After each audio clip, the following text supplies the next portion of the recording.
అధ్యక్ష, రెండో ప్రపంచ యుద్ధంలో కూడా బ్రిటన్కి జాతీయ ఐక్యత అవసరమైనందున లేబర్ పార్టీ నాయకుడు అట్లీ చర్చిల్ సంకీర్ణ మంత్రివర్గంలో మంత్రి అయ్యారు.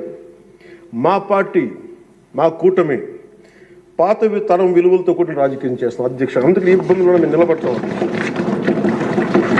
ఈ దేశ ఇలాంటి విపత్కర పరిస్థితుల్లో నేషనల్ రీకన్సిలియేషన్ క్యాబినెట్ అని అన్ని పక్షాలతో క్యాబినెట్ ఫామ్ చేస్తారు అధ్యక్ష. ఇప్పుడు మన రాష్ట్రంలో ఉన్నది స్టేట్ రీకన్సిలియేషన్ క్యాబినెట్ అని చెప్పొచ్చు అధ్యక్ష. ప్రతిపక్షంగా ఉండాల్సిన వాళ్ళు ముఖం చాటేస్తున్న ఈ సందర్భంలో అధికార పక్షం ప్రతిపక్షం కూడా మేమే అధ్యక్ష. ఇది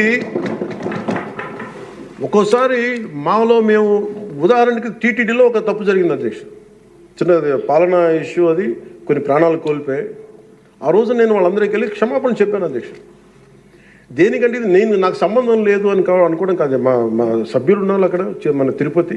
ఎందుకు క్షమాపణ చెప్పారంటే అధ్యక్ష, బాధల్లో ఉన్న వాళ్ళకి, ప్రాణాలు కోల్పోయిన వాళ్ళకి మనం తగ్గి మీ బాధలు మనం తిరిగి ప్రాణాలు తీసుకురాలేము అధ్యక్ష. కానీ మేము ఉన్నాం మీ బాధలను పంచుకోవడానికి, ఏదో కొంత ఊరట